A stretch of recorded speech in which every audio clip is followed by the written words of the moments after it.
बहुत स्वागत आप सभी का द डिबेट में। मैं ब्रजेश मिश्रा हूं। दूसरे चरण का उत्तर प्रदेश में आज मतदान समाप्त हो गया है। 60% से ज़्यादा का वोट उत्तर प्रदेश में पड़ा है, लेकिन पिछली बार के मुकाबले इस बार उत्तर प्रदेश में मतदान कम है। ये राजनीतिक दलों के लिए एक चिंता का विषय हो सकता है कि उत्तर प्रदेश में मतदान का प्रतिशत घटता जा रहा है। बामुश्किल फर्स्ट डिवीजन पास हुए 60% के आसपास जाकर उत्तर प्रदेश में मतदान हुआ। सबसे कम मतदान अलीगढ़ में हुआ है, 60% से भी कम है वहाँ का मतदान। ये राजनीतिक दलों के लिए अवश्य चिंता का विषय होना चाहिए कि वोट कम क्यों पड़ रहा है, मतदाता अपने घरों से क्यों निकल रहा है, वो भी तब जब मौसम अच्छा है, वो भी तब जब गर्मी नहीं पड़ रही है, वो भी तब जब धूप बहुत नहीं है। तो क्या मुद्दों की कमी है? क्या जनता में उत्साह की कमी आई है, या पिछली बार की तरह 2017 2014 की तरह छप्पर फाड़कर वोट राजनीतिक दलों को नहीं मिल रहे हैं? आखिर जनता के मन में कुछ तो चल रहा है। क्या चल रहा है? जनता क्या सोच रही है? क्या ध्रुवीकरण का मुद्दा काम कर रहा है या नहीं कर रहा है?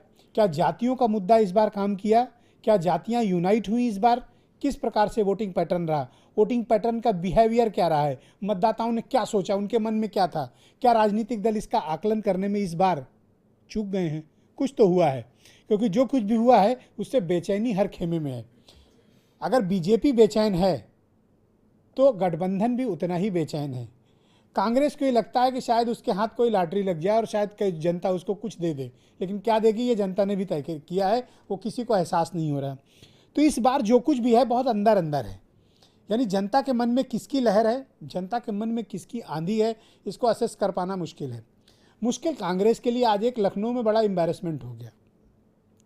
कांग्रेस के प्रत्याशी आचार्य प्रमोद कृष्णम ने आज लखनऊ से पर्चा दाखिल किया। आज इसी लखनऊ से शत्रुघ्न सिन्हा की पत्नी पूनम सिन्हा ने गठबंधन से पर्चा दाखिल किया। उम्मीद ये की जा रही है कि अगर कांग्रेस में हैं इस वक्त शत्रुघ्न सिन्हा तो वो अपने प्रत्याशी के साथ पार्टी के नज़र आएंगे, लेकिन ऐसा न करके वो अपनी पत्नी के साथ खड़े रहे, बम्पर रोड शो किया और समाजवादी पार्टी के हक के प्रत्याशी की तरफ से खड़े होकर कांग्रेस के प्रत्याशी का विरोध भी कर डाला।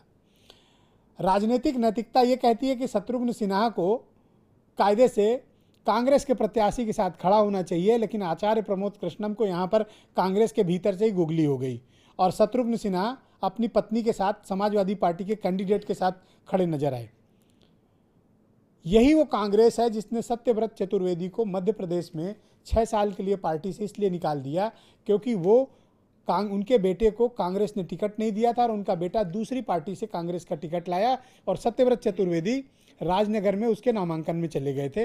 कांग्रेस ने गुस्सा होकर पार्टी से उनको निकाल दिया। लेकिन शत्रुघ्न सिन्हा पर इतनी मेहरबानी क्यों और इतना एम्बैरेसमेंट कांग्रेस क्यों झेल रही है? वो भी तब जब उसने राजनाथ सिंह के खिलाफ कांग्रेस पार्टी ने सेकंड पोल किया था पिछली बार के इलेक्शन में।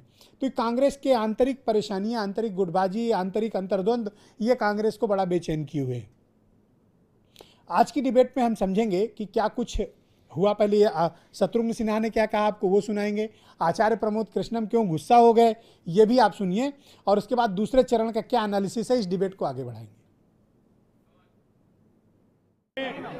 अभी होने के नाते, परिवार का मुखिया होने के नाते, पति होने के नाते मेरा ये फर्ज है, धर्म है, मैं घर का, परिवार का साथ दूं।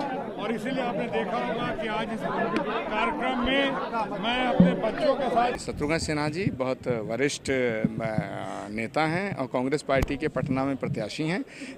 यहाँ उनकी पत्नी समाजवादी पार्टी की कैंडिडेट हैं। उन्होंने यहाँ आकर अपना पत्नी धर्म निभाया है।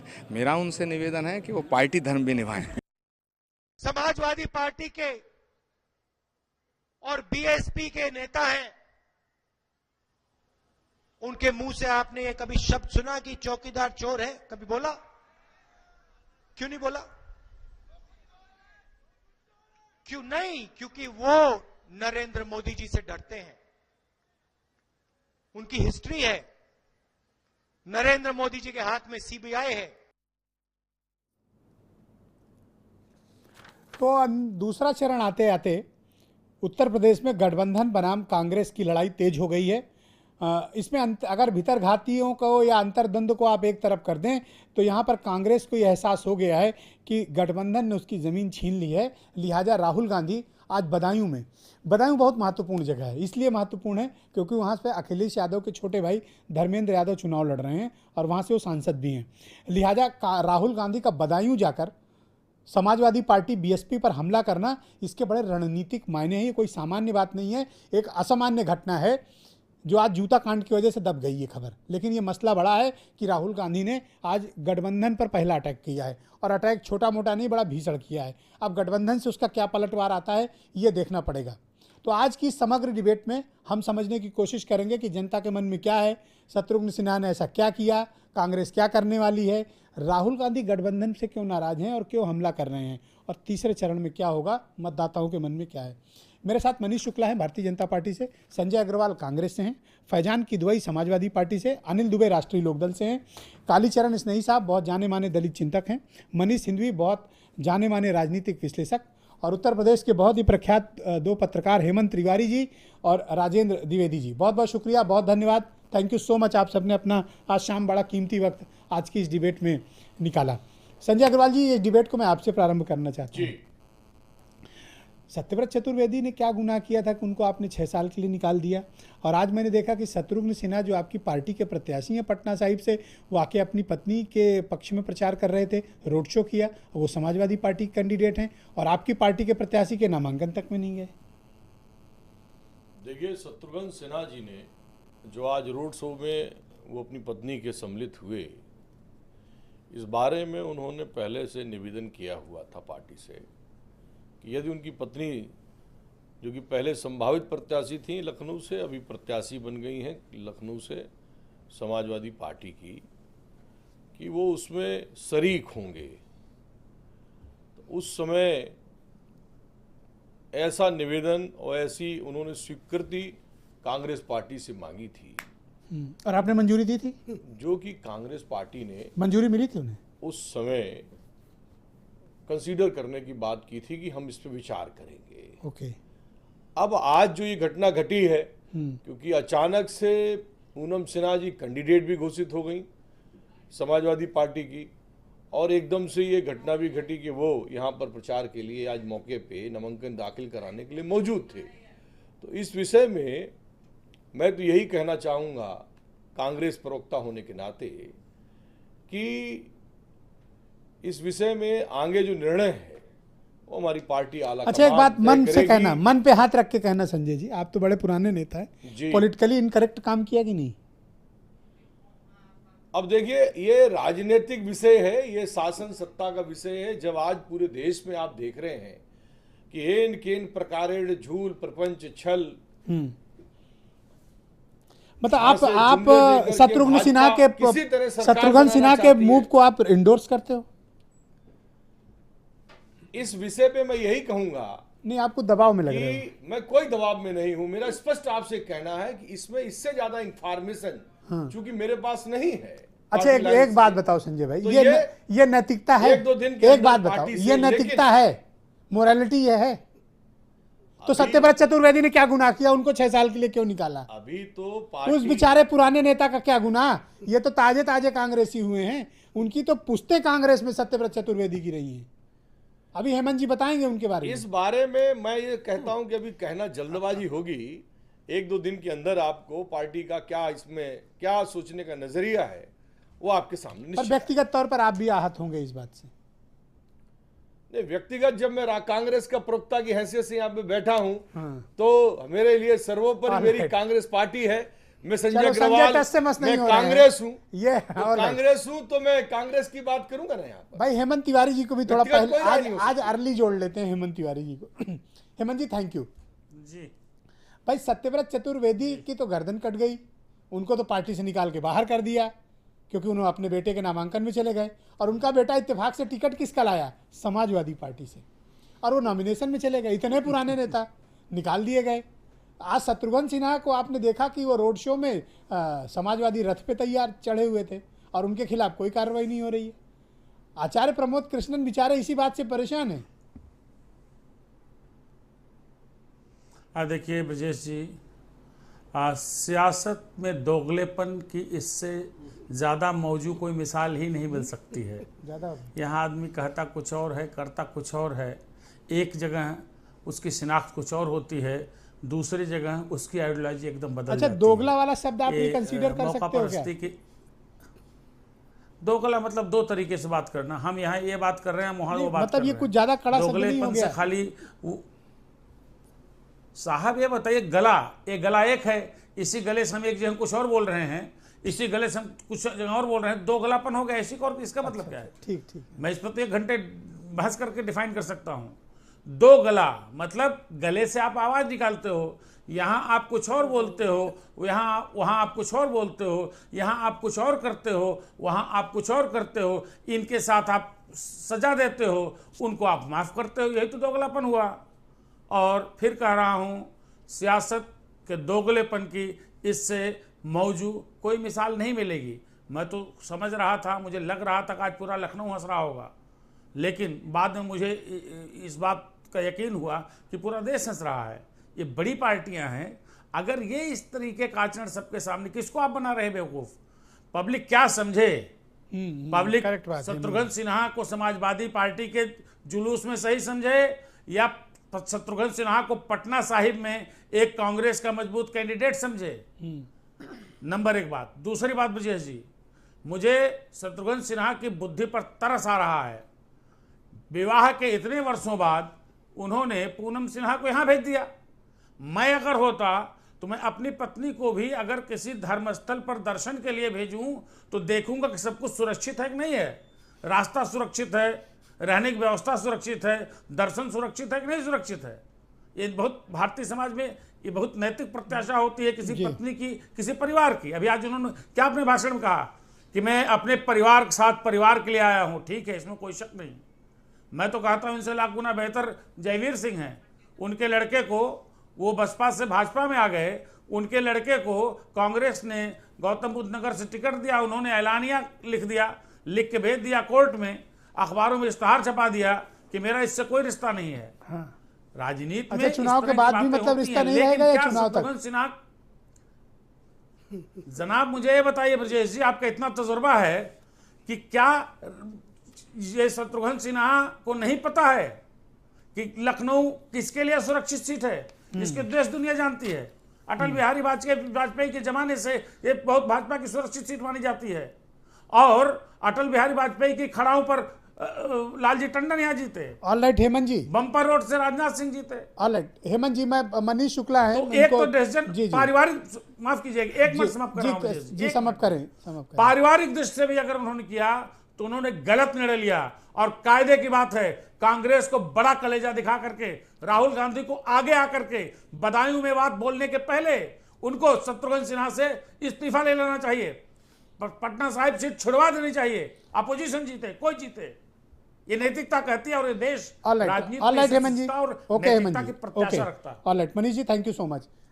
कम मतदान का मतलब बीजेपी के लिए परेशानी होती है, और इस बार का जो पोलिंग परसेंटेज आया दूसरे चरण का, उसमें मतदान कम हुआ है। आप कुछ परेशान दिख रहे हैं मुझे। देखिए ब्रजेश जी, आप कुछ परेशान दिख रहे हैं। देखिए ब्रजेश जी, सरकार जब कंटिन्यू होने वाली होती है तो मतदान ऐसे ही होता है। देश की जनता ने ये मन अच्छा, बना मतलब कम लिया मतदान मतलब सरकार रिपीट हो रही है? सरकार रिपीट हो रही है। अच्छा, ज्यादा मतदान मतलब बंगाल में देखिए ज्यादा होता है तो क्या? बंगाल में ज्यादा मतदान तब भी रिपीट होती है। बंगाल में ज्यादा मतदान हो रहा है। ओके, चूंकि यानी सरकार रिपीट हो रही है। अभी जिस बात पे आप डिबेट कर रहे थे उस पर मुझे एक लाइन कहनी है। हाँ, बड़ा प्रिय विषय है बदायूं आपका। में हाँ, जो राहुल गांधी जी ने कहा कि सपा बसपा की फाइल सीबीआई के पास है, क्योंकि 5 साल पहले इनकी भी सरकार थी, सपा के प्रवक्ता बैठे हैं, इनको बताना चाहिए अब कि कांग्रेस के राष्ट्रीय अध्यक्ष ने जो कहा है कि वो कौन सी फाइल है, उसके बारे में इनको अभी बताना चाहिए। क्योंकि 10 साल यूपीए के समय में सपा बसपा का कान पकड़ के कांग्रेस ने समर्थन लिया था यूपीए की सरकार में। ऐसे शब्दों का इस्तेमाल ना करें। लिया कान था, पकड़ के लिया मतलब था, क्या होता है? कान पकड़ के लिया था। नहीं, ये लोग उत्तर प्रदेश में तब ये दिखावा करते थे कि हम कांग्रेस के खिलाफ लड़ रहे हैं, चुनाव खिलाफ लड़ते थे।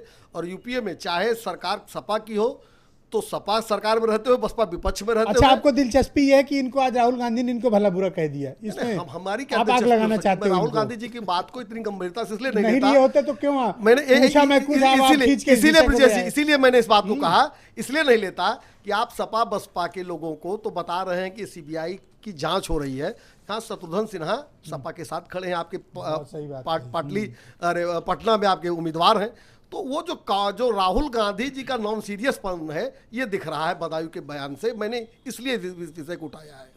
और कम मतदान मतलब आप रिपीट हो गए, सरकार ज्यादा रिपीट- मतदान मतलब क्या होता है? सरकार ज्यादा मतदान का मतलब बंगाल में दिख रहा है क्या हो रहा है। अच्छा क्या, हाँ मनीष जी क्या कर रहे थे? कम मतदान मतलब कम मतदान मतलब कम मतों से रिपीट हो रहे हैं, और ज्यादा मतदान का मतलब ज्यादा मतों से रिपीट। ब्रजेश जी, ब्रजेश भाई, हेमंत जी प्लीज वेट करिएगा। ब्रजेश जी, जी जी जी जी अच्छा कह लें मुझे 10 रोकना सेकंड। नहीं। हाँ 10 सेकंड। मैं नियम का आपका तोड़ रहा हूं, लेकिन श्री मनीष शुक्ला जी 2014 में जब बम्पर मतदान हुआ, जब इसी अमरोहा में 71% मतदान हुआ जहां 68.5% हुआ है, तो भाजपा के अधिकृत प्रवक्ता कहना था कि ज्यादा मतदान मतलब बदलाव का वोट। आज मनीष ने नया बदल टर्म रहा दिया है। है, कम मतदान यही मतलब बात तो मैं भी कह रहा हूँ हेमंत जी, मैं तो आपसे सहमत ओके हूँ। Faizan Kidwai thank you. मैं तो सहमत हूँ। जस्ट वेट, इतनी लानत राहुल गांधी भेज रहे हैं आप पे, इतनी लानत भेज रहे हैं। आज तो मुझे हैरानी हो रही है कि क्या वाकई में राहुल गांधी इस तरह का स्टेटमेंट आपके नेताओं के खिलाफ दे सकते हैं? कौन सा आपका हाथ दबा हुआ है कि इस तरह से अपमानजनक आपके खिलाफ बयान राहुल गांधी दे रहे हैं? देखिए सर, राहुल कौन सा सीबीआई में आपका हाथ दबा हुआ है कि वो डरा रहे हैं आपको? नहीं देखिए, क्यों राहुल गांधी ऐसा कर रहे हैं? अब राहुल गांधी क्यों कह रहे हैं, क्या कह रहे हैं, वो कांग्रेस के प्रवक्ता ज़्यादा बेहतर आपको बता सकते हैं। हमारे पास अपनी राजनीति, जो हमारा एक तरीका होगा इलेक्शन में जाने का, उसके बारे में सोचें कि राहुल गांधी जी क्या बोल रहे हैं। खैर, उनको संवैधानिक हक है, इलेक्शन है, सब लोग बोलते हैं, कुछ ना कुछ बोलते रहते हैं, और हम उस पर ज़्यादा तवज्जो देना भी नहीं चाहते हैं उनकी बात पे। खैर, साथ ही साथ और अब क्या आपने क्या दूसरी चीज मैंने कहा, उन्होंने कहा कि सीबीआई के पास आपकी हिस्ट्री, इसलिए डरते हैं आप मोदी से। सर देखिए, आप डरते हैं। जैसे हमारे राष्ट्रीय अध्यक्ष ने बार बार कहा है, चाहे भाजपा हो चाहे कांग्रेस हो, इन दोनों पार्टियों ने हमेशा सीबीआई का डर लोगों को दिखाया है, अलग पार्टियों को दिखाया है, लेकिन किसी से हम कोई डरने वाले नहीं है। समाजवादी पार्टी, बीएसपी, आरएलडी जो हमारा गठबंधन है, हमें जनता का समर्थन। तो राहुल गांधी क्यों आपके खिलाफ इस तरह का हमलावर हैं भाई? अब सर राहुल गांधी बदायूं में रह के उन्होंने आपके खिलाफ ऐसी बयानबाजी की। अब रैली तो उनको करनी है, वो भी अपनी कोशिश कर रहे हैं, वो अपनी कोशिश कर रहे हैं, हम अपनी कोशिश पर कर रहे हैं। आपके खिलाफ इतना भला बुरा कहेंगे वो? अब सर उनकी मर्जी, वो जो चाहे कहें, जनता आपको जानती है, बुरा नहीं लगा जनता को ना? सच्चाई पता है। आपको बुरा नहीं लगा? हमें सर तो मैं बुरा फालतू में उस सवाल बात का पूछ माने रहा हूं। जिसमें आपको लो भाई। कोई तकलीफ हो, हमें क्या तकलीफ, दुनिया भर के लोग मतलब कुछ भी इनको बोले। कोई बुरा कहे और मैं इनसे सवाल करूं, इनको बुरा भी नहीं लगा? नहीं सर, हम लोग बड़ी बात मानते हैं, जो बड़े लोग, बड़े बुजुर्ग कह रहे हैं कि जब कोई खास बात ना हो तो इधर से सुनो, इधर से तो निकाल इसका दो। मतलब डरते हो आप? डरने की बात नहीं सर, हम उतनी तवज्जो ही नहीं देते हैं सर। हर किसी चीज को अगर तवज्जो देने लगे, हर चीज पे सोचने लगे, मतलब तो राहुल अपना काम गांधी कहाँ से को आप करेंगे? कैजुअल लेते हो यूपी में? हाँ सर, यूपी में तो खैर उनकी कोई प्रेजेंस नहीं, वो अपनी कोशिश कर क्या रहे हैं। बात कर रहे हैं? और कोशिश कैसी कर बातें रहे हैं, कर- कोशिश कर रहे हैं, कोशिश अच्छा, कर रहे हैं, राहुल कर रहे गांधी हैं, की करते कोई रहे। प्रेजेंस नहीं थी तो उनके शत्रुघ्न सिन्हा की पत्नी को यहाँ से खड़ा किया। शत्रुघ्न सिन्हा का तो सपोर्ट ले रहे हो आप। देखिए सर, हमने और एक सुनो, कैंडिडेट एक सेकंड को- रुक जाओ, अभी जी। बात ही नहीं खत्म हुई। चले, तो करे सर। अमेठी में क्यों अपना प्रत्याशी नहीं खड़ा किए हो? रायबरेली में क्यों नहीं खड़ा हाँ, किए हो अपना प्रत्याशी?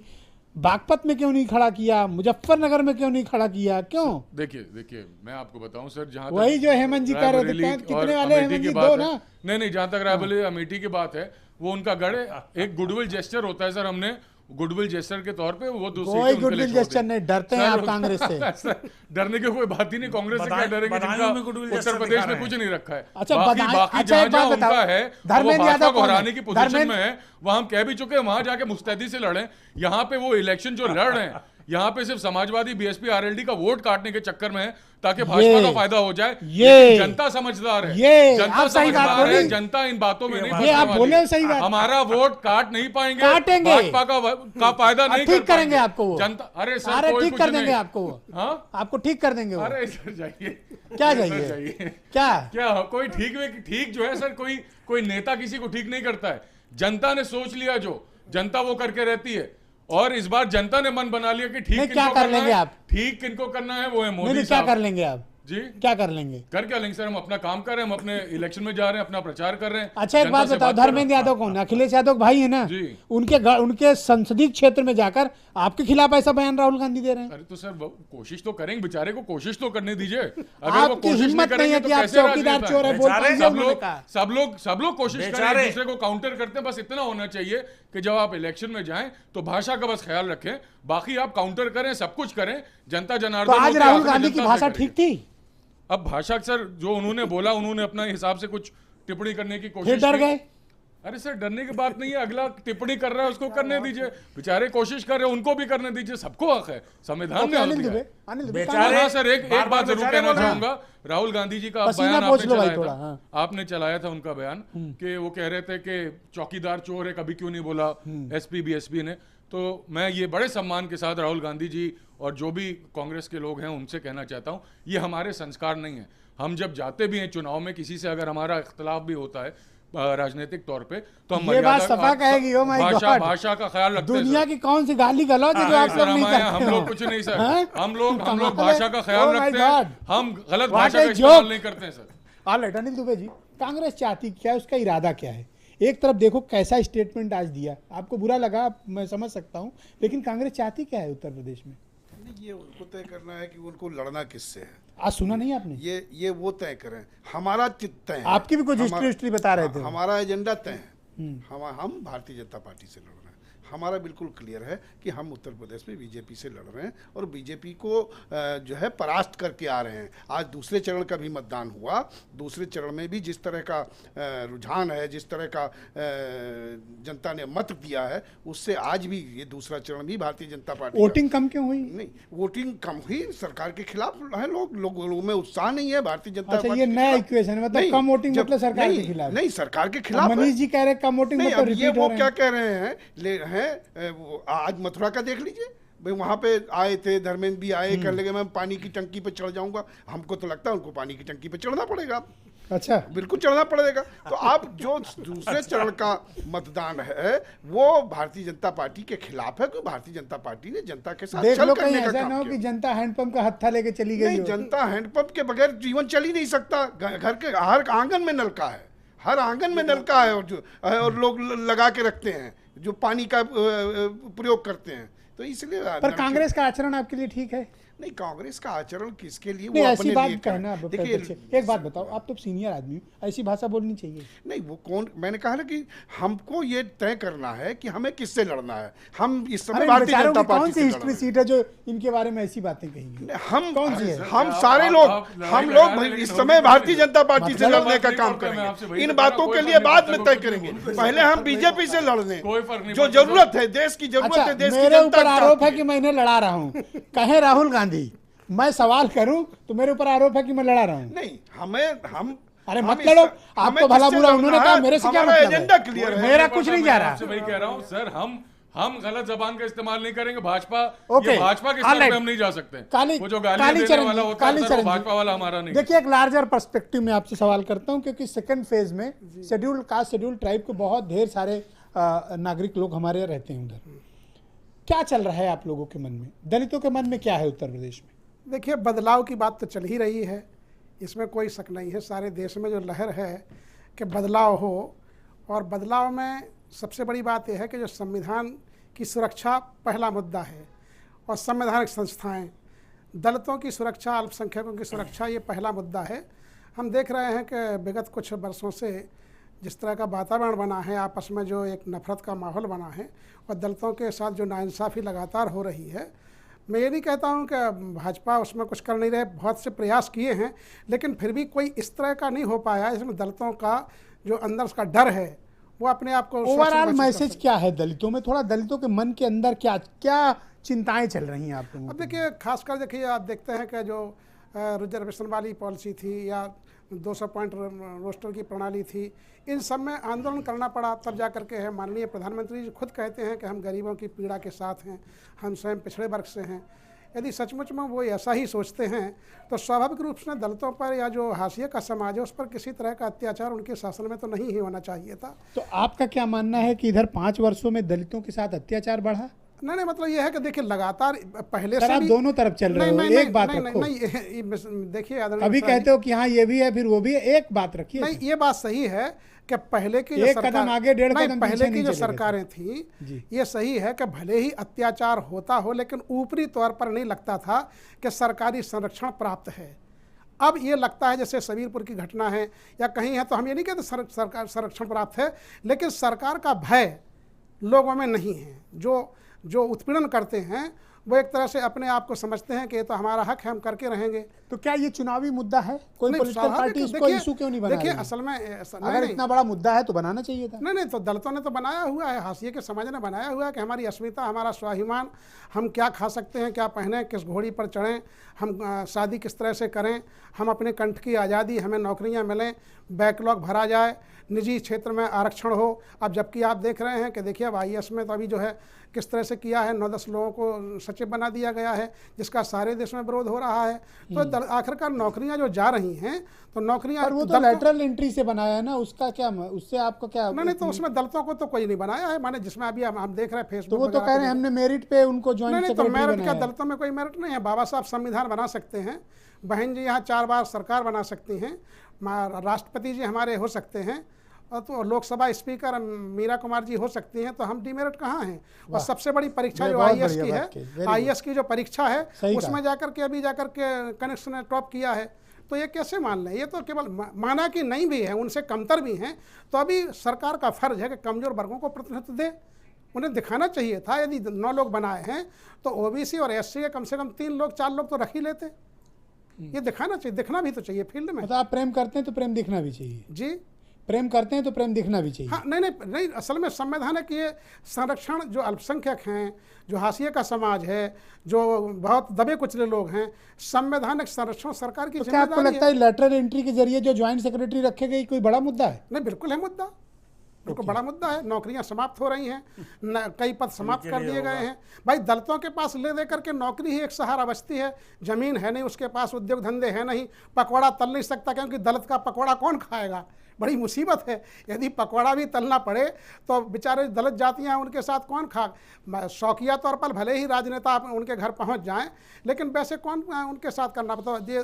जो इस तरह की जो बातें हैं, दलित चाहता है उसे सुरक्षा मिले, सम्मान मिले, वो अपना रोजगार कर सके, और उसके पास एक okay, Rajendra Dwivedi ji, second phase में तो आप काफ़ी कई जिलों का दौरा आपने किया था, आपसे पिछली बार बात हुई थी, आपने बताया था नगीना, मथुरा, हाथरस, अलीगढ़, बुलंदशहर, आगरा और अमरोहा और फतेहपुर सीकरी की तरफ का।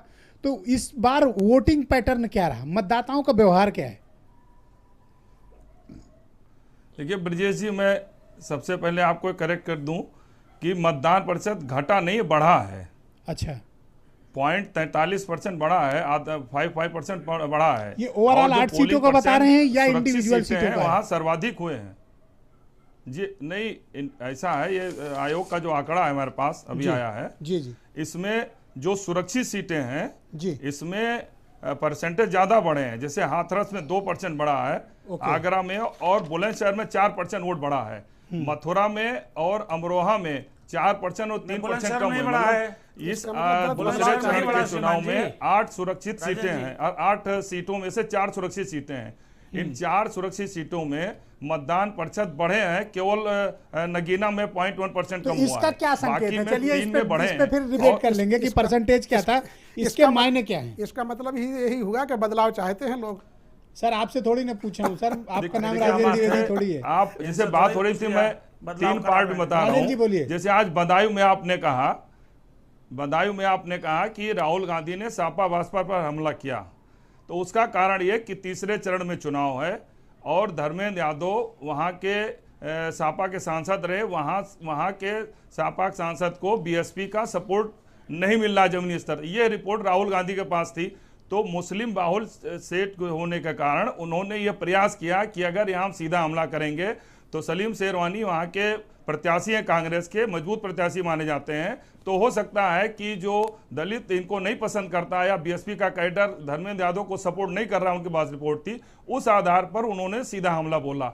दूसरी बात जहां तक शत्रुघ्न सिन्हा की रही, शत्रुघ्न सिन्हा का चुनाव 7वें चरण में है और अभी ये लखनऊ का चुनाव 5वें चरण में है, तो दोनों में 2 हफ्ते का अंतर है। ये 2 फैक्टर अलग अलग तो राजनीतिक तीसरा जो दूसरी बात और अनैतिकता है, मैं ये कहना चाहता हूँ। दूसरी चीज है कि राहुल गांधी को भी लगा कि दूसरे चरण इनको प्रत्याशी भी मिले। कांग्रेस के पास प्रत्याशी का टोटा था, अब कांग्रेस के तीसरे, चौथे, 5वें, 6वें, 7वें चरण में 20-22 प्रत्याशी मिल गए हैं, जो विभिन्न दलों में टिकट न पाने कारण। Alright sir, Rajan ji, Manish Singhvi ji, thank you. इनको लगता है इस बार मतदाताओं का वोटिंग पैटर्न आप कैसे देख रहे हो? क्या व्यवहार है मतदाताओं का और उनके मन में क्या मुद्दे हैं? देखिए सर, मैं मनीष जी से दे देता हूं। मनीष जी, मतदाताओं का जी, Manish ji please go ahead. ऐसा है कि अगर एक छोटी सी बात कर लें, बहुत छोटी सी, तो बुलंदशहर में जहाँ पर वो गौकशी वाला मामला हुआ था और जहाँ इंस्पेक्टर की हत्या हुई थी, वहाँ 2 गांव हैं, सयाना और चिंगरावती। इन लोगों, वहाँ के लोगों ने अब की ये फैसला किया था कि वो वोट नहीं डालेंगे जो परेशानियों के खिलाफ, जो उन घटनाओं के समय उनको परेशानियाँ झेलनी पड़ी, बाद में जो पुलिसिया कहर रहा, उसके खिलाफ उन लोगों ने कहा कि हम वोट नहीं डालेंगे। आप वोटिंग परसेंटेज को ऐसे भी देख सकते हैं कि अगर कम है या रुका हुआ या बहुत नहीं बढ़ा, तो कहीं ना कहीं सरकार के खिलाफ ही, क्योंकि सरकार जो रूल कर रही है उसी के खिलाफ तो गुस्सा होगा। जो लोग है ही नहीं सत्ता में, उनके खिलाफ तो गुस्सा होगा नहीं, गुस्सा तो उन्हीं के खिलाफ जा सकता है। तो कहीं ना कहीं मुझे लगता है एक चीज में करेक्ट, हर सीट का वोटिंग परसेंट डिफरेंट है। हाँ, मैंने देखा उसको, अमरोहा को छोड़कर बाकी सब 55 से 60 के बीच में है। चलिए एग्जैक्ट फिगर तो अभी घंटे 2 घंटे में और भी आ जाएगा, और तो भी आ जाएगा, लेकिन अभी मैंने एग्जैक्ट फिगर आ गया है। जी बोलिए मनीष जी। तो एग्जैक्ट फिगर आ गया है। अगर हम लोग मान के भी चलें कि जो है फिगर यही सी को मान लेते हैं जो आदरणीय राजेंद्र जी कह रहे हैं, फिर भी अगर आप देखिए तो जो ये पूरा 8 सीटों का जो समीकरण है इस बार बहुत फंसा हुआ है। पिछली बार की तरह क्लीन स्वीप नहीं है, कई सीटों पर भाजपा को कड़ी टक्कर है और आप ये मान कर चलिए कि रिजल्ट्स अप्रत्याशित भी हो सकते हैं। तो लड़ाई इतनी आसान नहीं है जितनी पिछली बार थी। तो इस बार जातियों से चुनाव है। बिल्कुल। उसका कारण क्या है कि पिछली बार तो एक वेव सी चल रही थी और हर आदमी निकल रहा था नरेंद्र मोदी के नाम पर। इस बार है ऐसा नहीं, अब की वो नहीं, कहीं ना कहीं ये तो है कि भाजपा लड़ नरेंद्र मोदी के नाम पर रही है, लेकिन वो वेव नहीं है जो पिछली बार थी। और जब वेव नहीं रहती है आदरणीय ब्रजेश जी, तो आप ये समझिए कि कहीं ना कहीं फिर जो लोकल मुद्दे हैं, जो जातियां हैं, ये हावी होने लगती हैं। ये हावी होती। Correct sir. एक छोटे से ब्रेक के लिए रुकना चाह रहे हैं, ब्रेक के फौरन उस पार आएंगे और दूसरे चरण के हुए मतदान की समीक्षा करेंगे और ये समझेंगे कि कांग्रेस और गठबंधन के रिश्ते इतने कॉम्प्लिकेटेड क्यों होते जा रहे हैं और ये रिश्ता क्या कहलाता है। एक छोटा सा ब्रेक, फौरन लौटते हैं।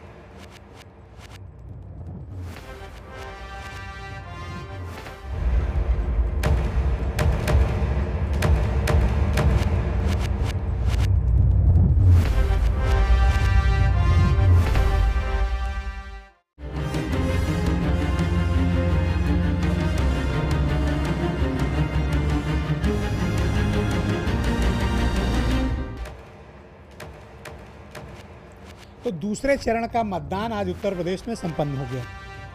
एग्जिट पोल तो हुए हैं, लेकिन चुनाव आयोग की आचार संहिता के चलते हम लोग उस एग्जिट पोल को दिखा नहीं सकते, आपको अभी बता भी नहीं सकते।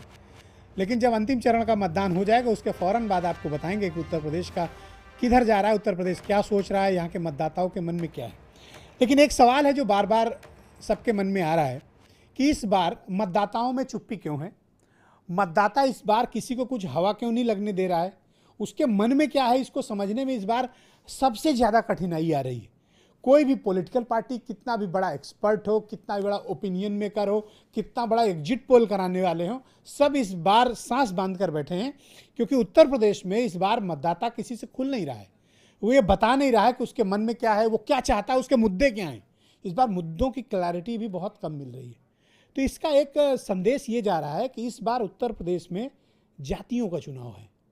कास्ट इक्वेशन उत्तर प्रदेश में इस बार ऐसे हैं जो बड़े कॉम्प्लिकेटेड हैं और ये सभी पॉलिटिकल पार्टीज़ के लिए एक अलार्म भेज रहे हैं, एक संकेत भेज रहे हैं, एक चेतावनी संदेश भेज रहे हैं। इसको डिकोड आप पश्चिम से कर सकते हैं। पश्चिम में जब पहले चरण के मतदान में जिस तरह से जातीय गोलबंदी देखने को मिली थी, दूसरे चरण में भी कमोबेश वही हालात हैं। और उत्तर प्रदेश का राजनीतिक इतिहास ये बताता है कि पश्चिम से जो हवा चलती है वो दक्षिण में बुंदेलखंड भी जाती है, उत्तर में रुहेलखंड भी जाती है, मध्य में लखनऊ भी आती है, अवध क्षेत्र में, और पूरब भी जाती है। इसके क्या मायने हैं, इसका किस पार्टी को फ़ायदा मिलेगा और किसको नुकसान मिलेगा। और ये बात क्यों पहले चरण की डिबेट में ये बात निकल कर सामने आई कि एंटी इनकम्बेंसी एक बड़ा फैक्टर है। अब मनीष शुक्ला हैं भारतीय जनता पार्टी से, रूलिंग पार्टी से हैं, वो जवाब देंगे कि एंटी इनकम्बेंसी एग्जिट कर रही है, एग्जिस्ट या नहीं कर रही है। यस मनीष जी। देखिए ब्रजेश जी, चुनाव हम अपने रिपोर्ट कार्ड के आधार पर लड़ रहे हैं और 5 साल में मोदी जी की सरकार ने जो काम किए हैं गांव गरीब किसान के लिए, उसके आधार पे हम चुनाव में गए थे। बीच बीच में यद्यपि महागठबंधन और कांग्रेस के लोगों ने उसको सांप्रदायिक रूप देने का प्रयास किया, लेकिन हम आपने तो किया नहीं होगा। नहीं, हमने, आप तो विकास ही करते हैं। चूंकि सहारनपुर में जब मायावती जी ने कहा जब क्या हुआ मनीष, मुसलमानों वोट ये मांगे, सेना के नाम पर वोट ये मांगे, विकास की बात हो रही। अरे बोलने तो दो। देखिए, हम जब सहारनपुर में